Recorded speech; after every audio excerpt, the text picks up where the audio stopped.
It's strange the things you agree to when you're drunk, desperate, and just a little too curious. I never thought I'd be standing outside a mansion worth more than my entire neighborhood, shivering under the gray mist of 4 a.m., wondering how the hell my life had gone so sideways. But there I was. And it all started with a text. I was at a dingy bar near downtown, the kind where the floors stick to your shoes and everyone looks like they're trying to forget something. It wasn't even supposed to be a late night, just a drink or two to kill the boredom.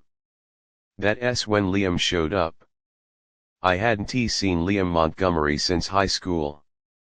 Back then, he was the rich kid everyone hated but still orbited around, like he was the sun and we were too afraid of the dark. Now he looked the same, just older, sharper, like a knife left out in the rain. He slid onto the stool next to me, flashing that same lazy, predatory grin. Still slumming it, huh, Noah, he said, clinking his glass against mine. Got something better for you tonight. Real people, real fun. You in? I should ve said no. God, I should ve said no. But there was something in the way he said it, a challenge, almost, and some stupid, broken part of me still wanted to prove I belonged. Anywhere. With anyone. I nodded.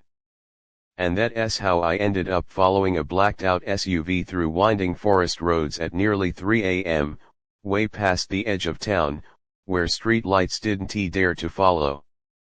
When we finally pulled up, the mansion loomed out of the darkness like something from a forgotten nightmare, sprawling, cold, too many windows and none of them inviting. Music thudded against the night air, low and heavy, like a heartbeat out of sync. People in glittering clothes wandered the grounds with glasses of champagne, laughing too loud, moving too fast, like shadows slipping free of their owners. I should ve turned around. I should ve gotten back into my car and driven home. But instead, I followed Liam through the wrought iron gates and into the belly of something I still don't understand. Inside, the party was wrong. It wasn't the drugs, the alcohol, the half-dressed bodies writhing on expensive furniture. It was something deeper. Something older.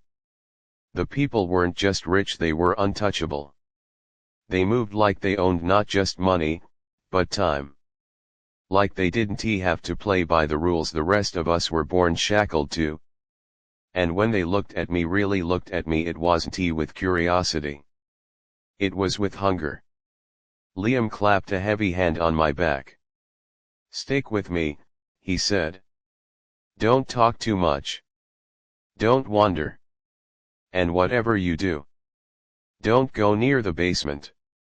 He laughed, like it was a joke. But I saw the tightness around his mouth.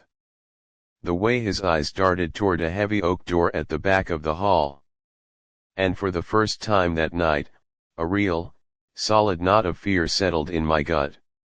What's in the basement? I asked, trying to sound casual. Liam just smiled. The party doesn't end, Noah, he said. It just gets deeper. I didn't understand what he meant. Not then. But I would. I would. And by the time I did, it was already too late. For hours, I tried to stick close to Liam. I drank what he gave me, nodded when strangers spoke to me, danced half-heartedly when the music demanded it.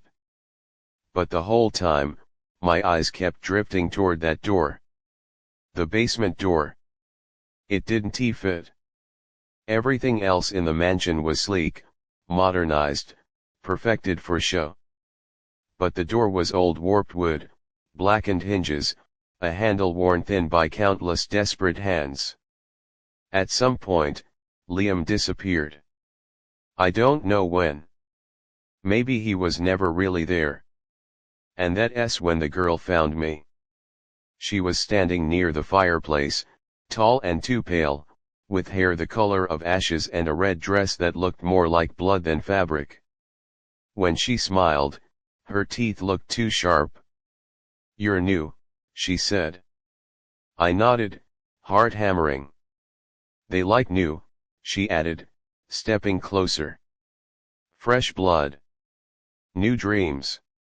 You can feel it, can't you? This place pulling you down.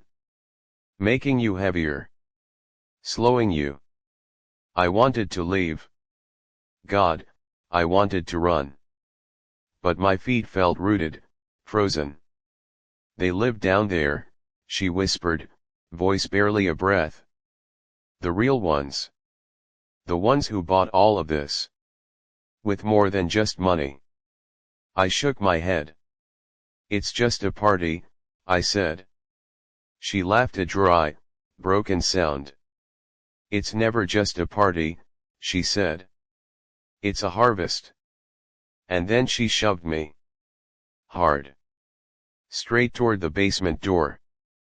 I stumbled, arms pinwheeling, and slammed into the wood. The door creaked open. The smell hit me first, damp earth, rot, something metallic and sweet underneath it all.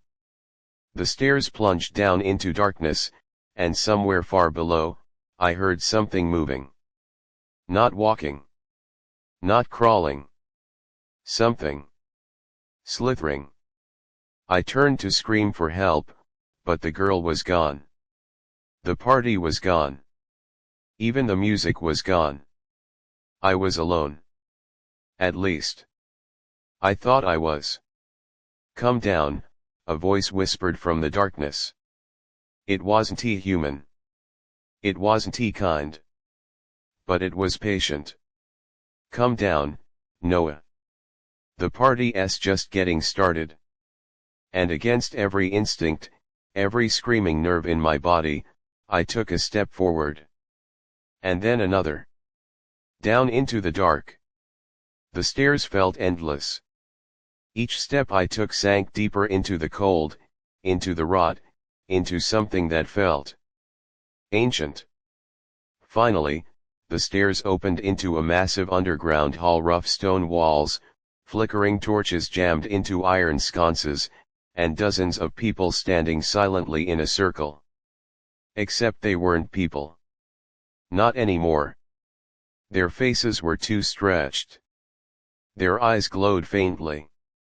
Their mouths hung open, as if mid-scream.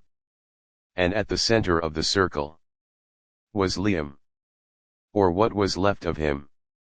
His body floated above the ground, suspended by something invisible.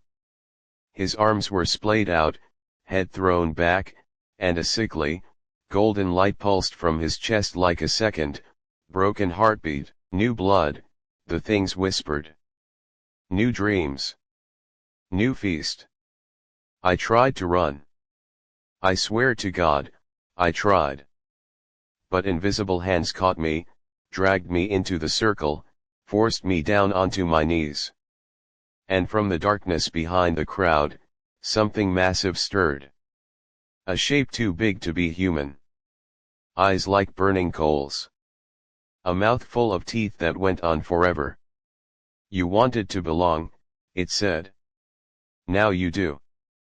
The last thing I remember is that golden light pouring out of Liam, pouring into me, and the feeling of something burrowing deep inside my soul. I woke up on the side of the highway, just before dawn. Covered in blood that wasn't mine. My car was gone. My phone was gone. The mansion was gone. All that was left was the emptiness. And the voice, faint but growing louder every night at exactly 3:33 a.m., whispering, "The party never ends, Noah."